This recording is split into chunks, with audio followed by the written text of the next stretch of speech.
ಚೆನ್ನಮೂರ್ತಿ ಅಂದ್ರೆ ಸುಂದರವಾದ ಮುಖ. ಭಗವಂತನ ಆ ಮುಖ ಸುಂದರ, ಅವನ ರೂಪ, ಅವನ ಗುಣಗಳು ಎಲ್ಲನೇ ಕೂಡ ಸುಂದರವಾದದ್ದು, ಅವನ ಚರಿತ್ರ ಸುಂದರವಾದದ್ದು, ಅವನ ನಟನೆಗಳು ಸುಂದರವಾದದ್ದು, ಭಗವಂತನ ಮಾತು ಗೀತಾ ಅದು ಇತ್ಯಾದಿಗಳು ಸುಂದರವಾದದ್ದು ಅಂತ, ಆ ಭಗವಂತನ ಗಾನಾಮೃತ ಸುಂದರವಾದದ್ದು ಅಂತ. ಈ ವಿಷಯವನ್ನೇ ವಿದ್ಯಾ ಪ್ರಸನ್ನ ತೀರ್ಥರು ಕೇಳುತ್ತಾರೆ. ಮುರಳಿಯ ನಾದವ ಕೇಳಿ ಅಂತ ಆ ವಿದ್ಯಾ ಪ್ರಸನ್ನ ತೀರ್ಥರು ಆ ಕೃಷ್ಣನ ಮುರಳಿಯ ನಾದವೇ ಸುಂದರ, ಅವ ನಟನೆಗಳು ಸುಂದರ, ಅವ ಲೀಲೆಗಳು ಎಲ್ಲನೇ ಕೂಡ ಸುಂದರ. ಚೆನ್ನ ಮೂರ್ತಿ ನಮ್ಮ ಕೃಷ್ಣ, ಅವನೇ ಧನ್ವಂತರಿ. ಮುರಳಿಯ ನಾದವ ಕೇಳಿ, ಮುರಳಿಯ ನಾದವ ಕೇಳಿ, ಬನ್ನಿರಿ ಮುರಳಿಯ ನಾದವ ಕೇಳಿ.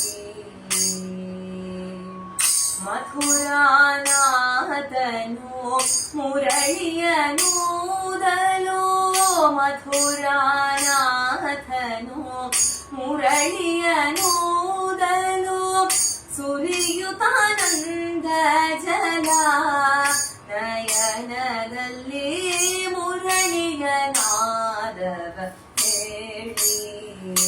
ಬನ್ನಿರಿ ಮುರಳಿಯ ನಾದವ ಕೇಳಿ. ಕಂಗೊಳಿಸುವ ಬೆಳದಿಂಗಳ ಶೋಭಗಿಲಿ, ಕಂಗೊಳಿಸುವ ಬೆಳದಿಂಗಳ ಶೋಭಗಿಲಿ, ತಂಗಾಳಿಯ ಸುಖದಿ ಶ್ರೀರಂಗನ ಶ್ಯಾಮಳಾಂಗನು ತನ್ನ ಕೋಮಲ ಕರದಲ್ಲಿ, ಶ್ಯಾಮಳಾಂಗನು ತನ್ನ ಕೋಮಲ ಕರದಲ್ಲಿ, ಆ ಮುರಳಿಯ ಪಿಡಿಯೇ ಹೃದಯದಲ್ಲಿ ಪ್ರೇಮವು ತುಂಬುವುದು.